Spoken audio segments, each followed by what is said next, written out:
कई वर्षों पहले की बात है, जब दुनिया आधुनिक नहीं हुई थी। ऐसे ही समय में रहने वाला एक व्यक्ति संदेश एक बैलगाड़ी में अपने गांव मंदराचल लौट रहा था। उसके हाथ में एक चिट्ठी थी जिसे वो पढ़ रहा था। संदेश, तुम पिता बन चुके हो, पर शायद जब तक ये पत्र तुम तक पहुंचे तब तक 1 महीना बीत चुका होगा। हमने लल्ला का नाम विद्युत रखा है। जल्दी लौट आइएगा, आपकी विमला। संदेश ये पत्र पढ़कर बहुत ही खुश था, पर इसे पढ़ते पढ़ते वो कुछ सोचकर रोने लगता है। सांझ हो जाती है और संदेश अपने घर पहुंचता है। घर आते ही उसकी पत्नी विमला अपने बेटे विद्युत के साथ उसका स्वागत करती है। आइए, स्वागत है आपका। बहुत देर हो गई आपको आने में। मैं तो कितना डर गई थी और आप भी यहाँ नहीं थे। रास्ते भर यही सोचकर मेरी आंखों में आंसू आ रहे थे कि इतने कठिन समय में मैं तुम्हारे पास नहीं था। काश कोई ऐसी चीज होती जो हमें तुरंत ही बात करवा देती एक दूसरे से। तुम्हारे दुख सुख में साथ ना रह पाया और आया भी तो इतनी देर बाद। इतना कहते ही संदेश की आंखों में आंसू आ गए। अरे आप रोइए मत, इसमें आपकी कोई गलती नहीं है। ये तो बस ऐसे ही, कोई बात नहीं। इस विषय में मैं जरूर कुछ करूंगा। कुछ ऐसा बनाऊंगा जो हमारी तुरंत के तुरंत बात करा दे। जी, आप जरूर कुछ बना लेंगे, मुझे भरोसा है आप पर। रात बीत गई और अगले दिन गांव के कुछ पेड़ों के पास संदेश एक चित्र बना रहा था। संदेश को व्यस्त देखकर एक बाबा संदेश के पास आते हैं। इस किताब में क्या चित्र बना रहे हो बेटा? संदेश उन बाबा को लकड़ी से बने एक छोटे से डिब्बे का चित्र दिखाता है। मैं एक यंत्र बनाने की सोच रहा था, इन खास पेड़ों से, जो हमें कितनी भी दूर होने पर एक दूसरे से बात करने में मदद कर सके। अरे वाह, पर इसे बनाओगे कैसे? इन पेड़ों से जो ऊर्जा का संचालन और संचार करते हैं उससे। और इस पेड़ की ऊर्जा समझने और भापने की शक्ति का इस्तेमाल तुम इस यंत्र में कैसे करोगे? यंत्र का जो चित्र मैंने आपको दिखाया उसी तरह के चुंबक वाला यंत्र बना लूंगा। बस दिक्कत यह है कि ये यंत्र उन अलग अलग ऊर्जाओं को पहचानेगा कैसे? ध्यान से सुनो बेटा, शायद इससे तुम्हारी योजना फलित हो जाएगी। बाबा ने संदेश को पूरी बात बताई। संदेश को मानो उसका जवाब मिल गया हो। आपका धन्यवाद, आशीर्वाद दें बाबा। तुम्हारा कल्याण हो। संदेश तुरंत अपने मित्र उधाव को बुला लाता है। दोनों पेड़ काटने के औजारों के साथ वहां पहुंच जाते हैं। इस पेड़ को काटकर हम एक स्तंभ खड़ा करेंगे और फिर कुछ इस तरह के छोटे छोटे यंत्र बनाने हैं। संदेश वही चित्र अपने मित्र उधाव को भी दिखाता है और साथ ही उसे उस यंत्र के बारे में बताता है। ये तो बड़ा ही काम का यंत्र है, पर ये काम कैसे करेगा? अरे सब्र रखो, पहले बन जाने दो, फिर बता दूंगा। अच्छा भाई, ठीक है। दोनों ही पेड़ काटते हैं और उस पेड़ को काटकर कुछ ही दिनों में उस चित्र की तरह एक लकड़ी का स्तंभ तैयार हो जाता है। लो भैया, बन गया लकड़ी का स्तंभ और चित्र की तरह ही चुंबक के यंत्र। अब जल्दी बताओ कि इसे इस्तेमाल कैसे करना है। भाई बस कुछ पल और रुक जाओ, वो आती ही होगी। अब कौन आ रहा है? तभी वहां पर विमला आती है। बस तुम्हारा ही इंतजार था। आओ विमला। माफ कर दीजिएगा जी, वो लल्ला सो ही नहीं रहा था तो देर हो गई। अब बताइए भी, क्या खास दिखाना था आपको? बताता हूँ।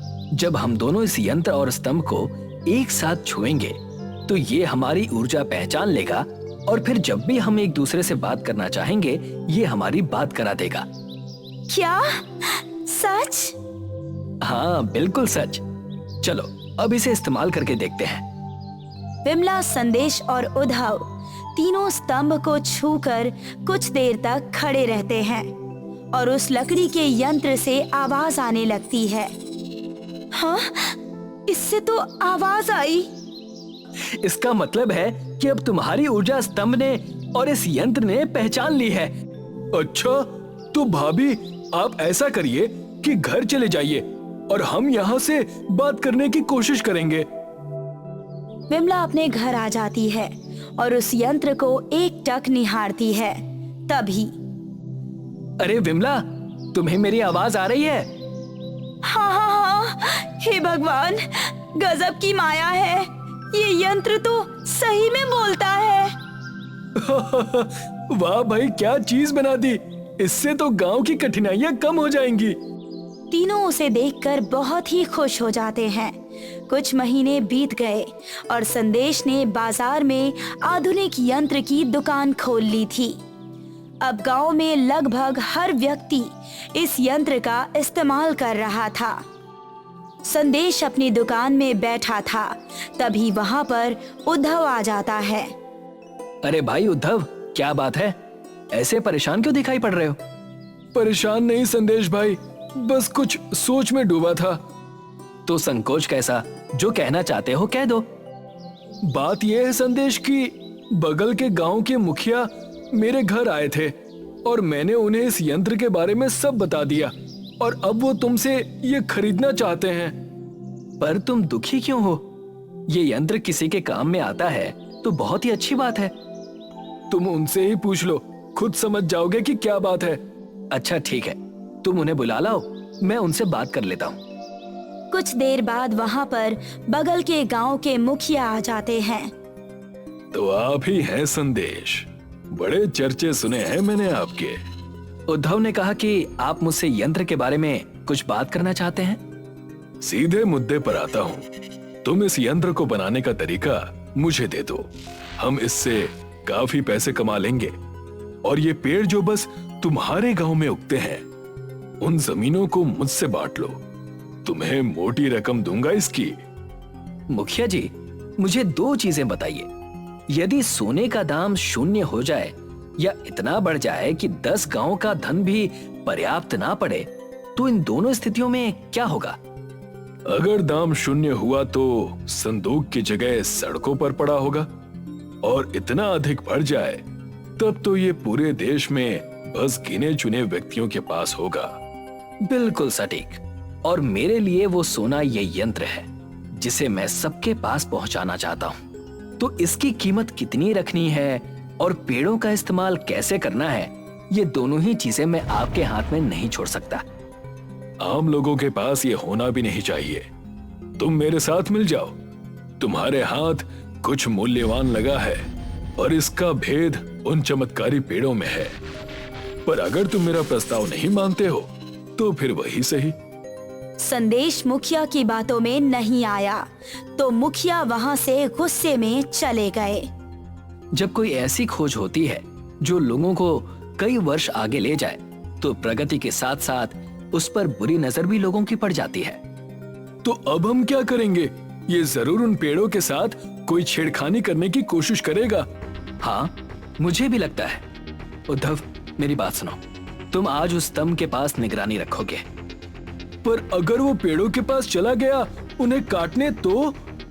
हाँ, इसीलिए मैं वहां खड़ा रहूंगा। वो चाहे पेड़ों के पास जाए या स्तंभ के पास, वो जहां भी जाएगा हम एक दूसरे को यंत्र की मदद से बता सकते हैं। ये तो मैंने सोचा ही नहीं। ठीक है, मैं रात होते ही अपनी जगह पर पहुंच जाऊंगा। रात हो चुकी थी और तब स्तंभ के पास कोई नहीं था। तभी वहां पर वही दूसरे गांव का मुखिया कुछ कर रहा था।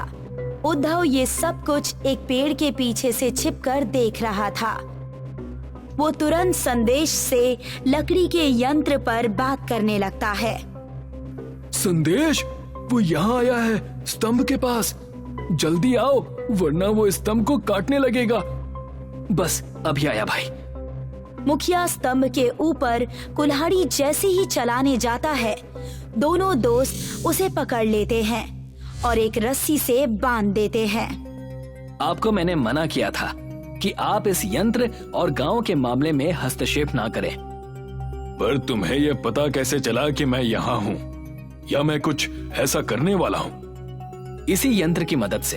और आपकी बातें जो लालच से भरी थी, उन्हें सुनने के बाद इसका अनुमान लगाना कोई बहुत मुश्किल काम नहीं था। तो अब तुम क्या करोगे? मुझे यूं ही इसी तरह से बंदी बनाकर रखोगे? जब तक आपके गांव से कोई यहाँ आता नहीं, तब तक आप यहीं बंद रहेंगे। पर मैं जब यहाँ से निकलूंगा तो फिर वही प्रयास करूंगा। इस यंत्र का पूरा इस्तेमाल करो और खूब पैसे कमाओ। आखिर इन छोटे लोगों को इस यंत्र को देकर क्या फायदा? बहुत पहुंच है मेरी, इतने पैसे होंगे जितने कि तुम सोच भी नहीं सकते। अब भी समय है, मुझसे हाथ मिला लो। ठीक है, बहुत बकवास कर लिया आपने।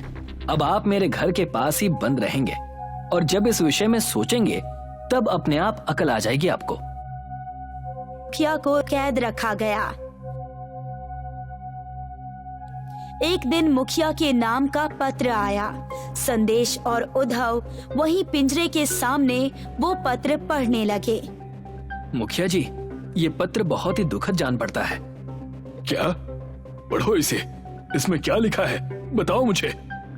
आप खुद ही पढ़ लीजिए। भाई मैं पढ़ना लिखना नहीं जानता, बस अंगूठा लगाता हूँ। इसे कृपया पढ़ लो। जी, जैसी आपकी इच्छा। पत्र में लिखा है कि मैं मंगरू। मुखिया जी, मैं ये पत्र बस ये सूचित करने के लिए लिख रहा हूँ कि आपके सारे खेत जल चुके हैं। आप जल्द से जल्द लौट आइए। हे राम, अब मैं क्या करूं? काश मैं यहाँ चोरी करने की जगह अपने गांव में होता तो अपने परिवार को संभाल पाता। अब मैं क्या करूं? इसीलिए मैं चाहता था कि मुखिया जी आप ये पत्र स्वयं पढ़ें और कम से कम अब आप समझ पा रहे होंगे कि मैं हर इंसान के हाथ में ये यंत्र क्यों पहुंचाना चाहता हूँ। मुखिया का सिर दुख और शर्म के भार से नीचे हो गया। संदेश का रास्ता अब सुगम हो गया था और धीरे धीरे उसने अपने इस यंत्र को गांव से राज्य और राज्य से देश भर में प्रचलित कर दिया। ये राजेश जी का परिवार है। इस परिवार में राजेश जी अपनी पत्नी शारदा और 2 बच्चों के साथ रहते थे। राजेश जी के दोनों बच्चे शरारती थे। हमारा रसोई से आएगी ना तो हम दोनों चिल्लाकर उन्हें डरा देंगे। ठीक है। और जैसे ही शारदा चाय लेकर बाहर आई, शारदा डर गई और उसके हाथ से चाय का कप नीचे गिर गया।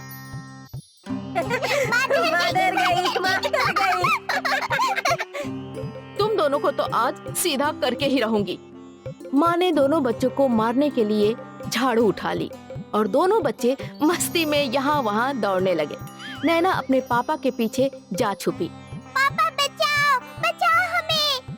अरे अरे अरे अरे रुक जाओ शारदा। अरे अब बच्चे हैं तो मस्ती तो करेंगे ना। ऐसी मस्ती? मेरी चाय गिर गई, कप फूट गया और आज तो इन दोनों को नहीं छोड़ूंगी। शारदा बच्चों को मारने ही वाली थी कि राजेश जी ने शारदा को रोक लिया। अरे अब जाने भी दो। आपकी वजह से ही ये दोनों इतने बिगड़ चुके हैं। ठीक है बाबा, इस बार इन्हें माफ कर दो। अगली बार ये लोग ऐसा कुछ नहीं करेंगे। बच्चों, माँ से माफी मांगो। माफ कर दो ना। बच्चों ने माफी मांगी और माँ का गुस्सा शांत हुआ और फिर बच्चे बाहर खेलने चले गए। बंटी और नैना अपने दोस्तों के साथ गांव के पेड़ के पास खेल रहे थे। तभी दोनों का ध्यान एक लड़की पे गया। वो लड़की एक फिरंगी थी। वो लड़की कितनी गोरी है। वो विदेशी है। कितनी गोरी है। चल इसके पीछे चलते हैं। दोनों बच्चे उस फिरंगी मेम के पीछे पीछे घूम रहे थे। अंत में वो फिरंगी बस पकड़कर चली गई और तभी बच्चों का ध्यान जमीन पर पड़े उस फोन पर गया। नैना ने वो फोन उठाया। ये तो उसी फिरंगी लड़की का है। हाँ। ये तो आईफोन है ना नैना। हाँ, पर अब हम उसे ये कैसे लौटाएंगे? एक काम करते हैं, इसे हम रखते हैं। कल अगर वो लड़की अपना फोन ढूंढते आएगी तो हम उसे लौटा देंगे। हाँ, ठीक है। और बच्चों ने वो फोन रख लिया। रास्ते में बंटी को सूझा। हाँ, पर अगर घर पर ये फोन बचेगा तो माँ बहुत डांटेंगी। उन्हें लगेगा कि हमने ये फोन चुराया है। हाँ, तो अब क्या करें? एक काम करते हैं, इस फोन को अपने खेतों में छुपा देते हैं, मिट्टी के अंदर। कल सुबह निकालेंगे और फिर उस फिरंगी लड़की को लौटा देंगे, ठीक है? इससे माँ को कुछ पता भी नहीं चलेगा और हमें डांट भी नहीं सुननी पड़ेगी। दोनों बच्चे अपने खेतों में गए। वहाँ उनके पापा नहीं थे, शायद वो घर चले गए थे। इस आईफोन को यहीं छुपा देती है। हाँ, ये ठीक रहेगा। बच्चों ने गड्ढा किया और उस गड्ढे में आईफोन रखकर उस पर मिट्टी डाल दी और फिर दोनों घर लौटे। आते ही माँ ने सवाल किया, आज इतनी देर हो गई तुम लोगों को? स्कूल का होमवर्क नहीं करना क्या? हाँ, करना है ना मामा, करना है ना माँ। वो हमें समय का पता ही नहीं चला। ठीक है, जाओ पढ़ने बैठो। माँ की डांट सुनकर बच्चे पढ़ने बैठ गए और रात होते ही सब आराम से सो गए। यहाँ उनके खेतों में कुछ अद्भुत होने लगा। जादुई रूप से कुछ अलग दिखने वाला पौधा उगने लगा। सुबह होते ही राजेश अपने खेतों में पहुंचा। यहाँ का मंजर देखकर वो हैरान था। सारे पौधों में आईफोन टंगे हुए थे। अरे क्या, ये कैसे हो सकता है? आसपास के किसान भी हैरान थे। ये बात तेजी से गांव में फैल गई और शारदा को पता चल गया कि उनके खेतों में आईफोन उग गए हैं। वो अपने बच्चों के साथ दौड़ते हुए खेत पहुंची। ऐसी फसल तो कभी नहीं देखी। मैंने भी नहीं देखी। तभी दोनों बच्चे उनके सामने आए। ये हमारी गलती है पापा। ये सब हमारी वजह से हुआ है माँ। तुम दोनों की वजह से? तुमने क्या किया?